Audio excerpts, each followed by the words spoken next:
الحمد لله نحمده ونستعينه ونستغفره ونؤمن به ونتوكل عليه ونعوذ بالله من شرور أنفسنا ومن سيئات أعمالنا من يهده الله فلا مضل له ومن يضلله فلا هادي له ونشهد أن لا إله إلا الله وحده لا شريك له ونشهد أن سيدنا ومولانا محمدا عبده ورسوله صلى الله عليه وعلى آله وأصحابه وبارك وسلم تسليما كثيرا كثيرا. أما بعد فقد قال النبي صلى الله تعالى عليه وسلم من صام رمضان وأتبعه ستا من شوال كان كصيام الدهر أو كما قال. محترم بزرگوں اور بھائیوں، اللہ جل شانہ کا بے انتہا کرم اور احسان ہے کہ اس نے ہم سب کو عید الفطر کے پرمسرت موقع پر اپنی بارگاہ میں بلا کر عید الفطر کا دوگانہ ادا کرنے کی توفیق عطا فرمائی، اور اللہ کا مزید کرم یہ ہوا کہ ہر عمل بڑی خیریت اور عافیت اور سکون کے ساتھ انجام پا گیا۔ اللہ تعالیٰ نے آج ہمیں بہت برسوں کے بعد دو عید عطا فرمائی ہے۔ ایک عید تو وہ جو رمضان گزرنے کے بعد آتی ہے سال میں، اور ایک عید یہ ہے کہ جمعہ کا دن عطا فرمایا۔ جمعہ کا دن بھی ایمان والوں کے لیے عید کا دن ہے۔ رسول اکرم صلی اللہ علیہ وسلم فرماتے ہیں الجمعۃ عید للمسلمین، جمعہ کا دن مسلمانوں کے لیے عید کا دن ہے۔ اللہ نے آج دو عیدیں جمع فرما دی کہ ہم دوبارہ اجتماعی شکل میں اس کے گھر میں اکٹھا ہو گئے جمعہ کی نماز کے لیے۔ یہ اس کا بہت بڑا احسان ہے۔ میرے بھائیوں، میرے بزرگوں، رمضان کا مہینہ تو گزر گیا، اور اللہ کی توفیق سے جس کو جتنے عمل کی توفیق ملی اس نے وہ عمل کیا۔ فرائض کے ساتھ ساتھ نوافل کا، سنتوں کا اہتمام کیا، قرآن پاک کی تلاوت کا خوب اہتمام ہوا۔ مرد بھی اور گھروں میں عورتیں بھی، یہاں تک کہ چھوٹے بچے بھی جو ناظرہ پڑھتے ہیں ان کے دل میں بھی یہ شوق پیدا ہوا کہ ہم بھی پارہ پڑھیں۔ مسجد سے لے کر گھر تک ایک نورانی ماحول تھا۔ مسجد بھی ہر وقت آباد، کوئی نماز پڑھ رہا ہے، کوئی قرآن پڑھ رہا ہے، کوئی تسبیح پڑھ رہا ہے۔ مسجد بھی آباد اور گھر بھی آباد۔ اور میرے بھائیوں، اس بات کو ذہن میں رکھو کہ اللہ کی یاد یہ حقیقی زندگی ہے۔ جس دل میں اللہ کی یاد ہوتی ہے تو یہ سمجھ لو کہ وہ دل زندہ ہے، اور اگر اللہ کی یاد سے ہم غافل ہو گئے تو یہ سمجھ لو کہ جسمانی زندگی تو ہمارے اندر ہے لیکن روحانی موت ہو چکی ہے۔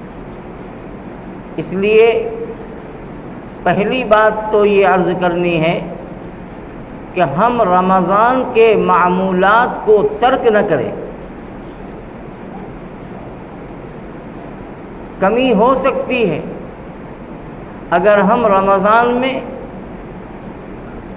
فرائض اور سنت کے ساتھ نوافل کا اہتمام کرتے تھے، اشراق، چاشت، اوابین، اب کتنے اللہ کے بندے تہجد کا اہتمام کرتے تھے۔ اگر مکمل پابندی نہ ہو سکے تو کم سے کم فرائض اور سنت میں کوئی کمی نہیں ہونی چاہیے۔ قرآن کی تلاوت ہم جتنی کرتے تھے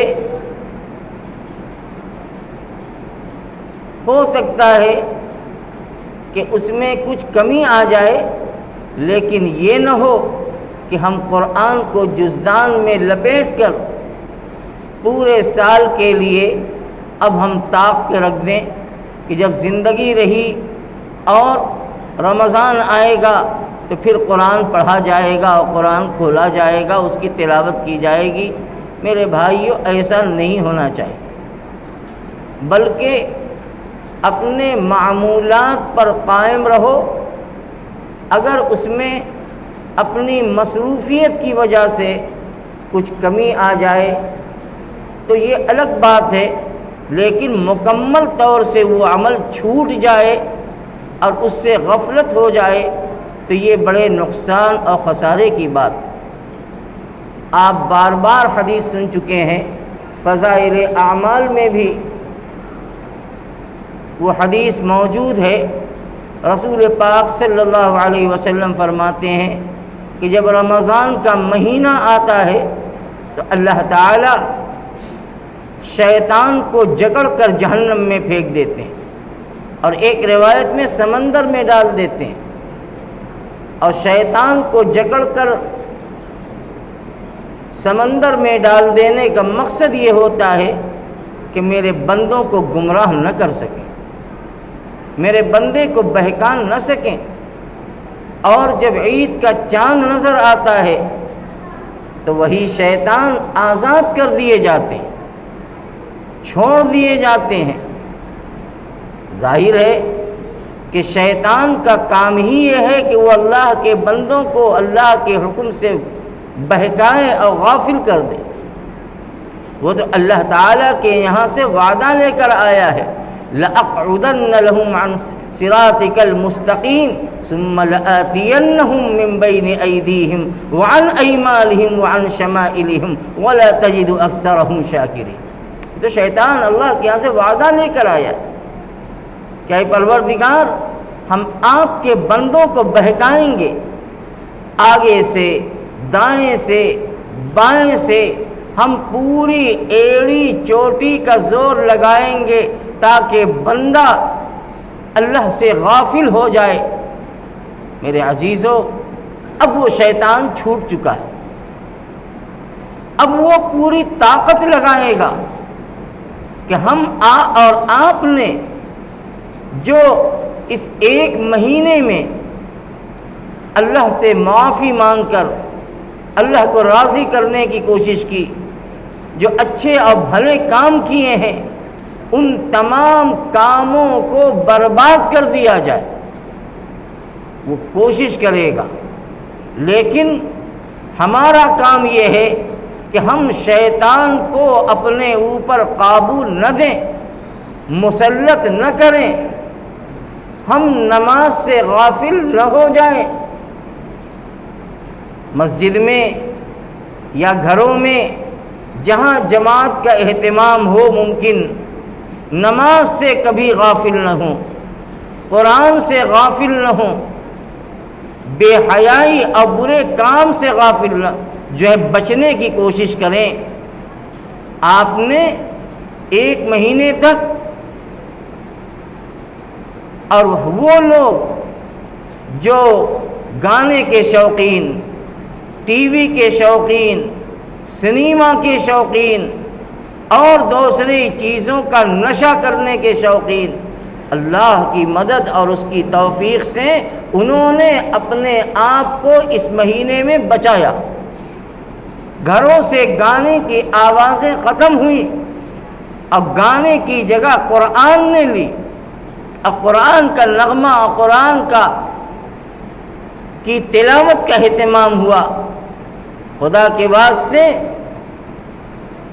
جیسے آپ نے ایک مہینے تک ان برائیوں سے اپنے آپ کو بچا کے رکھا، اپنی زبان کی حفاظت کی، جھوٹ سے، غیبت سے، کسی کا مذاق اڑانے سے، کسی پر الزام لگانے سے، کسی کی ہنسی ٹھٹا اڑانے سے اپنی زبان کی حفاظت کی۔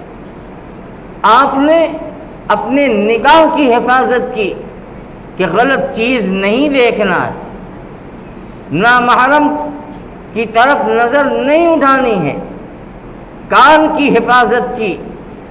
آپ اللہ کے بندے ہیں، اللہ نے آپ کو ایمان کی دولت عطا فرمائی ہے، تو یہ کام تو پوری زندگی مرتے دم تک آپ کو یہ کرنا ہے۔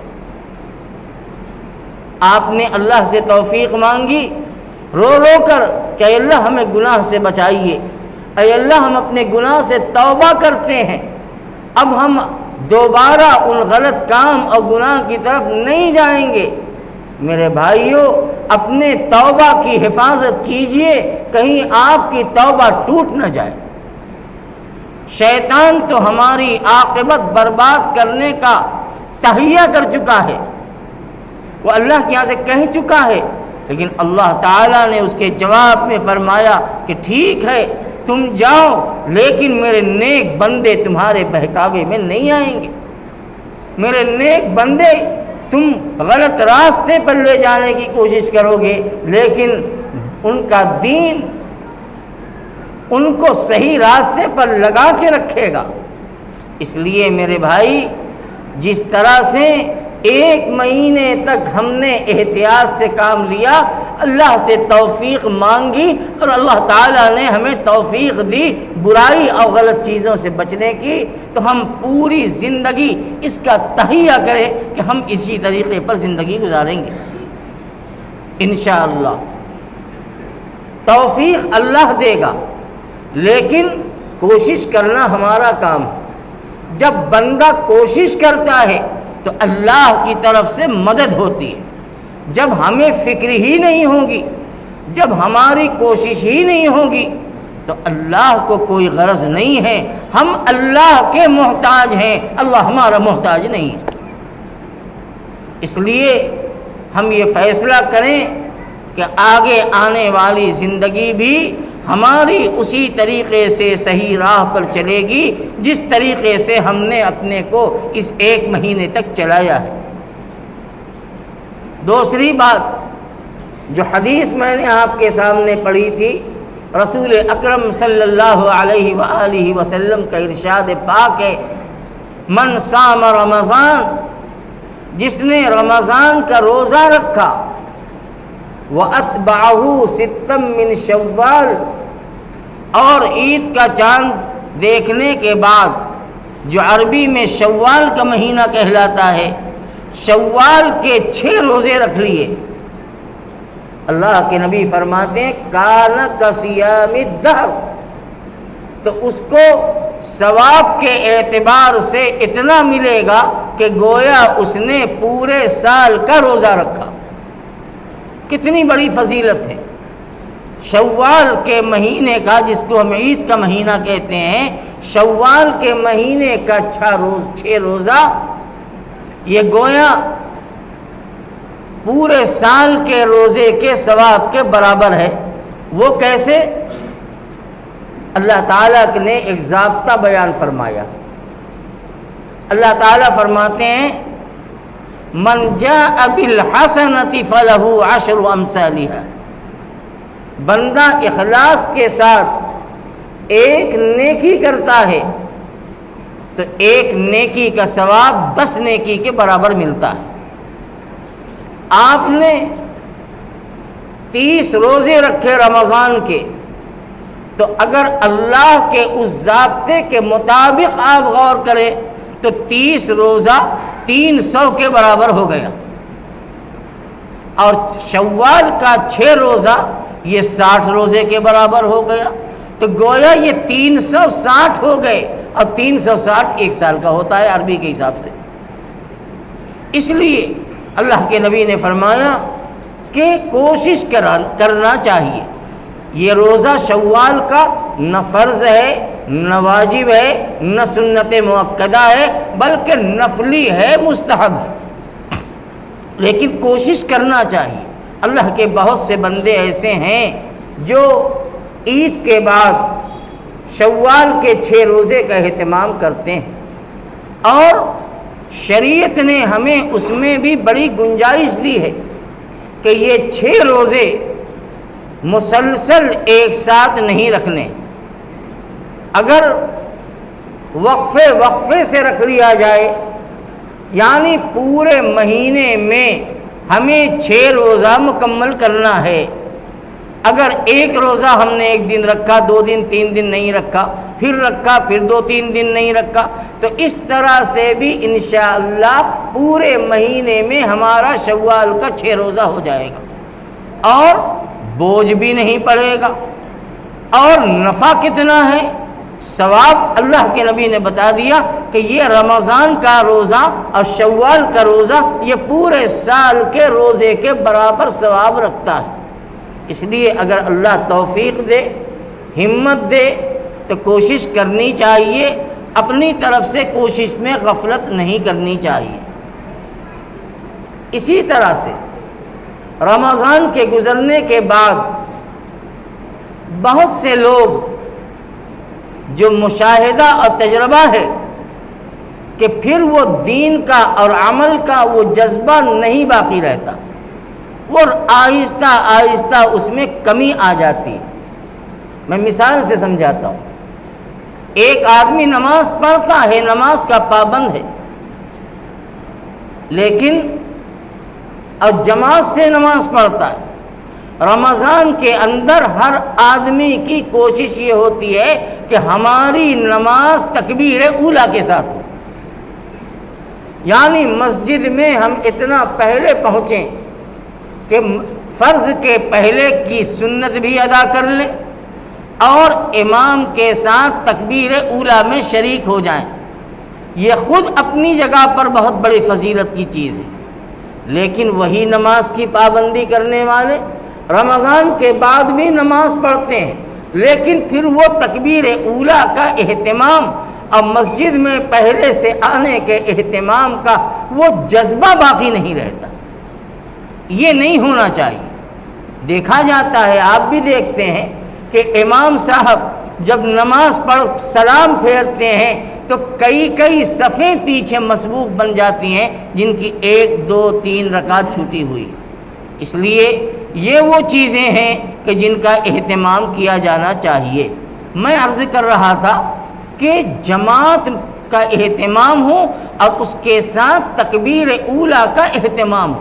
ہم کوشش کریں گے، کوئی مشکل نہیں ہے، 1 مہینے میں ہمارے لیے کوئی مشکل نہیں ہوئی، بڑے شوق سے آتے تھے، پڑھتے تھے، اللہ تعالیٰ کام بھی چلاتا تھا، اور اس وقت جو حالات ہیں ویسے بھی کام بن پڑا ہے، کام کی کوئی مصروفیت نہیں۔ اس لیے میرے بھائیوں، بس یہ چند گزارشات تھیں جو میں نے آپ کے سامنے پیش کیا ہے۔ وآخر دعوانا ان الحمد للہ رب العالمین۔